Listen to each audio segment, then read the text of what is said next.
મિત્રો, દ્વાપર યુગના કરોડો વર્ષ પૂર્વે એક મોટી ઘટના થઈ અને એ ઘટનાની અંદર આ પૃથ્વી બની. તો પૃથ્વીની અંદર દેવતાઓને એમ થયું કે આમાં કંઈક સૃષ્ટિની રચના કરી, પૃથ્વીને હરીભરી બનાવી. એટલે એણે પૃથ્વી ઉપર પર્વત, નદી, દરિયો, જંગલ, વૃક્ષ, વનસ્પતિ આ બધું બનાવ્યું.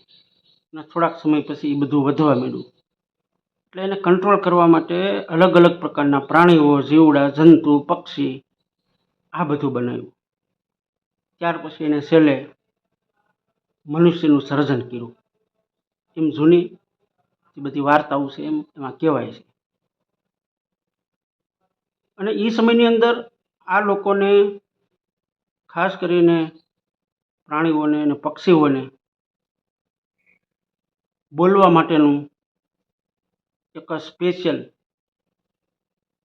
કોટા આપવામાં આવ્યો કે બોલી શકે, અમુક ટાઈમ સુધી એ બોલે, જેથી કરીને પૃથ્વીની અંદર કાંઈ તકલીફ ઊભી થાય તો એ કહી શકે.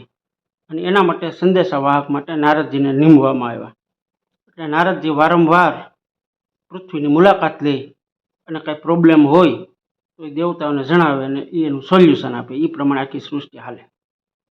તો ત્યારે કરાર થયેલા, મનુષ્યની ઉત્પત્તિ થઈ ત્યારે મનુષ્ય સાથે કરાર કરવામાં આવ્યા કે ભાઈ આ પૃથ્વી ઉપર તમારો કબજો રહેશે, પરંતુ તમારી સાથે વનસ્પતિ છે, વૃક્ષ છે, નદી છે, દરિયા છે, બધું ઘણું બધું છે, પ્રાણીઓ છે, તો એ લોકો કંઈ કામ કરી શકવાના નથી. તો તમે જે કાંઈ પૃથ્વી પર કામ કરો એમાંથી જે કાંઈ તમને મળે એમાંથી 10% હિસ્સો એ આના માટે રાખો.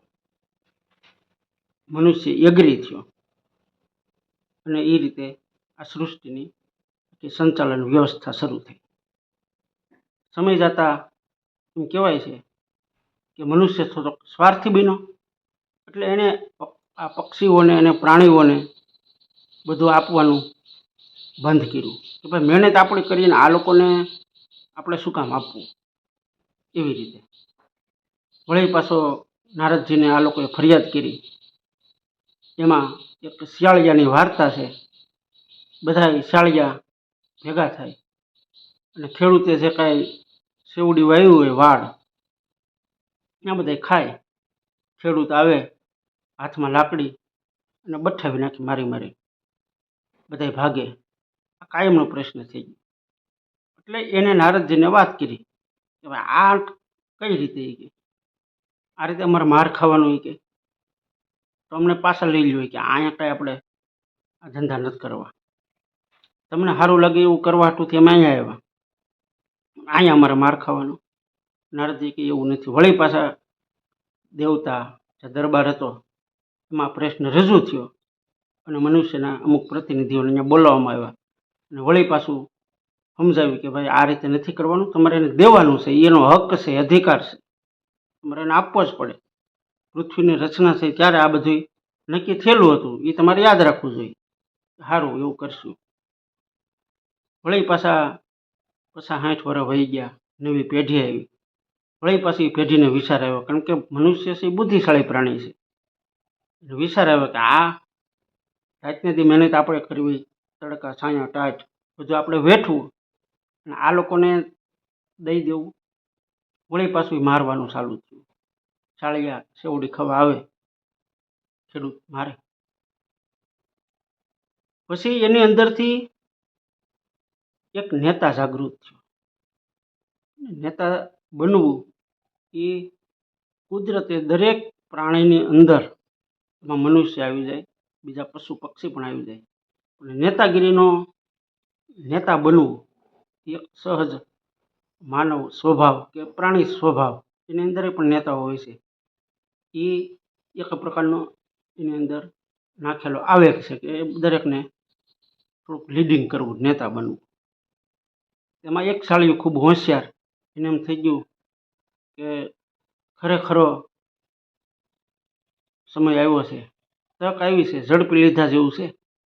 એટલે એણે બધા શાળિયાને ભેગા કર્યા અને કીધું કે ભાઈ આ રીતે તો મૌખિક સૂચના છે, એ તો બહુ ઝાઝું કંઈ હાલે નહીં, પણ મારો એવો ઈરાદો છે કે આપણા બધાય વતી હું દેવતાઓને મળવા જાઉં અને લેખિતમાં કંઈક લઈ આવવું, જેથી કરીને વારંવાર આપણે નારદજીને કમ્પ્લેન કરવી, ફરિયાદ કરવી, એના કરતાં આ લેખિત બતાવી દે એટલે કામ પતી જાય, એક વાતનો નિવેડો આવે એમ.